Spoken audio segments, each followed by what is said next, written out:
बिस्मिल्लाहिर्रहमानिर्रहीम। The magic of thinking big, chapter number 12। Use goals to help you grow. मकासद को मद्देनज़र रखें, ये आपको आगे बढ़ने में मदद देंगे। जब कोई शख्स कहता है मैं चाहता हूँ, मैं कर सकता हूँ, इसका मकसद और मंजिल उसके सामने बहुत वाज़िया होती है। आपका कोई मकसद और मंजिल ना हो तो कोई भी कदम नहीं उठाया जा सकता और ना ही कुछ हासिल किया जा सकता है। मकसद के बगैर ज़िंदगी बेमायनी है। ऐसे लोग बिल्कुल नहीं जानते कि वो कहाँ जा रहे हैं और ना ही वो कहीं पहुँच सकते हैं। जैसे ज़िंदगी के लिए हवा ज़रूरी है, ऐसे ही ज़िंदगी के लिए मकसद भी ज़रूरी है। मकसद के बगैर ज़िंदगी ठोकरें खाने का नाम है। अपनी ज़िंदगी के मकासद का तयन करें। राइटर कहता है, मैं आपको एक मिसाल देता हूँ जिससे आपको पता चलेगा कि हमें मकासद के बगैर असली कामयाबी क्यों नहीं मिलती। एक नौजवान एफ नामी मेरे पास आया। उसका मसला था कि वो क्या काम करे। वो नौजवान काफ़ी ज़हीन और महज़्ज़ब था। उसने 4 साल पहले कॉलेज की तालीम हासिल की थी और अभी तक कंवारा था। मैंने उससे पूछा कि अब वो क्या कर रहा है, उसकी तालीम कितनी है, वो क्या करना चाहता है और उसका ख़ानदानी पस मंज़र क्या है। मैंने कहा, आप मेरे पास मदद के लिए आए हैं, बताएं आप कैसी मुलाजमत करना चाहते हैं। उसने जवाब दिया, मुझे नहीं मालूम मैं क्या करना चाहता हूँ। उसका मसला बहुत ही आम सा था। वो जहाँ कहीं भी मुलाजमत के लिए इंटरव्यू देता, उसे मुलाजमत ना मिलती। दरअसल उसके पास कोई मकसद ही ना था। मैं उसकी मदद कर सकता था। मैंने उसको मशवरा दिया कि आप एक मनसूबाबंदी के नुक्ता नज़र से अपनी मुलाजमत के बारे में सोचें। अब वो मुझे अपनी 10 साला ज़िंदगी के बारे में सोचकर बताएं।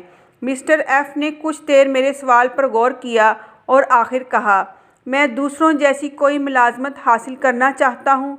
ऐसी मुलाजमत जिसमें तनख्वाह अच्छी हो, अच्छा घर हो, बस। और मैंने कुछ नहीं सोचा।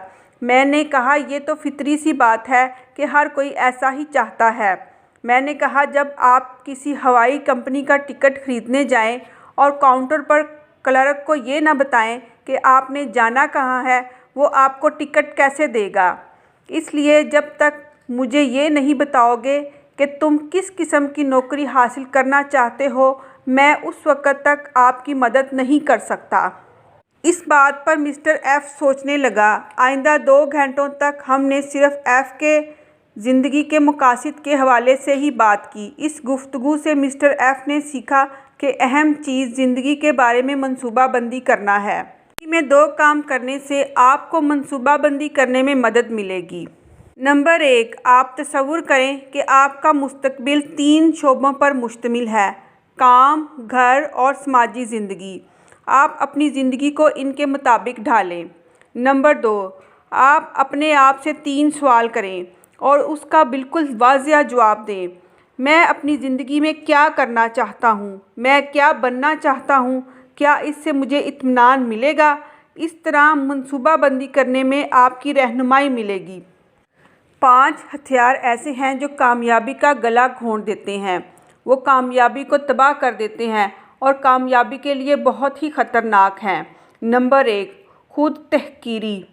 आपने सैकड़ों लोगों को कहते सुना होगा कि मैं डॉक्टर की तरह हूँ, लेकिन मैं उसकी तरह काम नहीं कर सकता। मुझ में ज़हानत की कमी है। मैंने अगर ये काम करने की कोशिश की तो नाकाम हो जाऊँगा। मेरी तालीम कम है या मेरा तजर्बा कम है। इस तरह बहुत से लोग अपनी ख्वाहिश और कामयाबी का गला घोंट देते हैं। नंबर 2, क्या इस काम में हिफाजत है। नंबर 3, मुकाबला। इस शोबे में तो पहले ही कोई गुंजाइश नहीं है। नंबर 4, माँ बाप का फरमागे। नंबर 5, ख़ानदानी ज़िम्मेदारी।